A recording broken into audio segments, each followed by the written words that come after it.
ભરૂચ શહેરના પશ્ચિમ વિસ્તારમાં આવેલ સુંદરવન કલેક્ટર બંગલોઝની પાછળના ભાગે ગેરકાયદેસર માટી ખનન ચાલી રહ્યું હોવાની જાણ જાગૃત નાગરિકે કરતા એક્શનમાં આવેલ ભૂસ્તર વિભાગે કાર્યવાહી કરી 4 જેસીબી 4 હાઈવા સહિતનો મુદ્દામાલ કબજે કર્યો હતો। છેલ્લા કેટલાક સમયથી ભરૂચ શહેરના પશ્ચિમ વિસ્તારમાં આવેલ સુંદરવન કલેક્ટર બંગલોઝની પાછળના ભાગે જ ગેરકાયદેસર માટી ખનન ચાલી રહ્યું હોય તો ભૂસ્તર વિભાગ અને વહીવટી તંત્ર સામે પણ પ્રશ્નો ઊભા થાય તે તો વ્યાજબી જ કહી શકાય ને।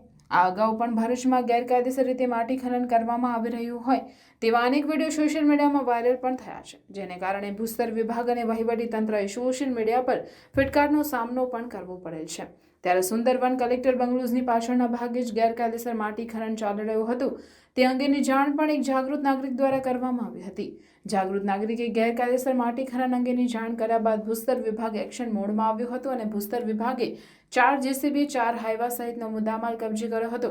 પરંતુ અહીં પ્રશ્ન એ થાય છે કે ભૂસ્તર વિભાગને ગેરકાયદેસર માટી ખનન જાણ સુદ્ધા ન હતી। આ તો જાગૃત નાગરિક દ્વારા ફરિયાદ કરવામાં આવી એટલે નહીં તો હજુ કેટલા સમય માટે ગેરકાયદેસર માટી ખનન ચાલતું રહ્યું હોત।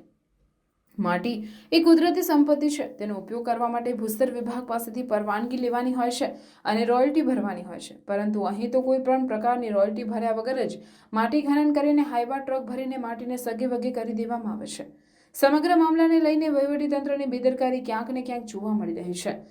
ભૂસ્તર વિભાગની ઢીલી નીતિને કારણે જ માટી ચોરતાઓ બેફામ બન્યા હોય તેવું જાણવા મળી રહ્યું છે। તેમજ અહીં એ પણ પ્રશ્ન થાય છે કે અધિકારીઓને ભૂમાફિયાઓની સાંઠગાંઠ હેઠળ સમગ્ર કારોબાર ચાલી રહ્યો છે। કેમ સુંદરવન કલેક્ટર બંગલોઝની પાછળના ભાગે જ ગેરકાયદેસર માટી ખનન ચાલી રહ્યું હતું તે અંગેની જાણ પણ એક જાગૃત નાગરિક દ્વારા કરવામાં આવી હતી। જાગૃત નાગરિકે ગેરકાયદેસર માટી ખનન અંગેની જાણ કર્યા બાદ ભૂસ્તર વિભાગ એક્શન મોડમાં આવ્યું હતું। સમગ્ર મામલાને લઈને વહીવટી તંત્રની બેદરકારી ક્યાંક ને ક્યાંક જોવા મળી રહી છે। ભૂસ્તર વિભાગની ઢીલી નીતિને કારણે જ માટી ચોરતાઓ બેફામ બન્યા હોય તેવું જાણવા મળી રહ્યું છે। તેમજ અહીં એ પણ પ્રશ્ન થાય છે કે અધિકારીઓને ભૂમાફિયાઓની સાંઠગાંઠ હેઠળ સમગ્ર કારોબાર ચાલી રહ્યો છે। સુંદરવન કલેક્ટર બંગલોઝની પાછળના ભાગે જ ગેરકાયદેસર માટી ખનન ચાલી રહ્યું હોય તો ભૂસ્તર વિભાગ અને વહીવટી તંત્ર સામે પણ પ્રશ્નો ઊભા થાય તે તો વ્યાજબી જ કહી શકાય ને। આજે મારે pure Gujarati Kathiawadi tasty authentic food ખાવું છે ને હું આવી ગઈ છું test of Bharuch શ્રીખોડિયાર Kathiawadi ઢાબામાં।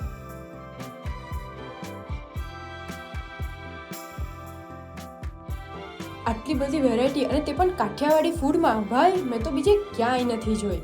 શ્રીખોડિયાર Kathiawadi hotel છેલ્લા 10 વર્ષથી ભરૂચમાં એક જ સરખો ટેસ્ટ ભારતીય જનતાઓને પીરસી રહી છે અને ગર્વની વાત તો એ છે કે આ ટેસ્ટ ઓફ ભરૂચની ઓલ ઓવર ભારતમાં 70થી પણ વધુ બ્રાન્ચ છે।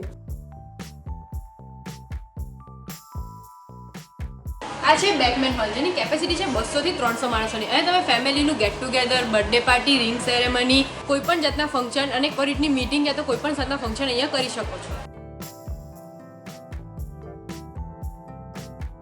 હું તો આવી ગઈ, તમે કોની રાહ જોઈ રહ્યા છો? તમે પણ આવી જાઓ જલ્દીથી શ્રીખોડિયાર કાઠિયાવાડી ધાબા ટેસ્ટ ઓફ ભરૂચ ડીમાર્ટની સામે ABC ચોકડી પાસે નેશનલ હાઈવે નંબર 8 ભરૂચ।